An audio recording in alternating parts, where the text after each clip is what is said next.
Dès l'aube, le son des fidèles chantant Allahu Akbar, où Dieu est grand, résonne dans les 4 coins du pays.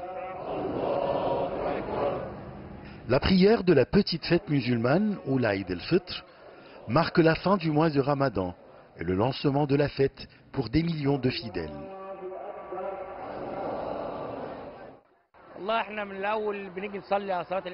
La prière marque la fête. Juste après, je vais rendre visite à la famille. On se rassemble tous pour manger ensemble les gâteaux de l'Aïd. Mais avant la prière de la fête, le musulman est invité à acquitter une aumône pour les gens dans le besoin. Un signe de solidarité qui leur permettra d'offrir à leurs enfants de nouveaux vêtements et de préparer les repas de fête. Très bonne fête à tout le monde. Tous les enfants, surtout qui n'ont pas les moyens, doivent célébrer la fête en portant de nouveaux vêtements.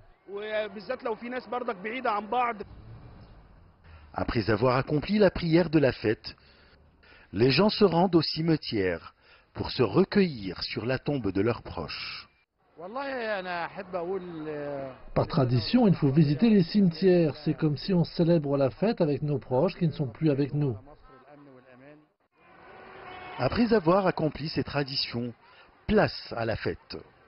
Au Caire, des milliers de gens se dirigent vers les jardins publics, les espaces verts et le zoo, qui reste le lieu favori des enfants. On est tous heureux, on sort, on passe la journée dans les jardins. J'espère qu'on célèbre aussi la victoire de notre équipe de football cet après-midi à la Coupe du Monde. La corniche du Nil voit des millions d'Égyptiens défiler, se dandinant et riant au son des petites vagues du fleuve. Le cœur même du Nil est envahi par les barques à voile et les bateaux à moteur où les Égyptiens dansent, chantent et font la fête jusqu'au lendemain. Il y a plus de 2000 ans que le grand voyageur grec a dit que l'Égypte est le don du Nil.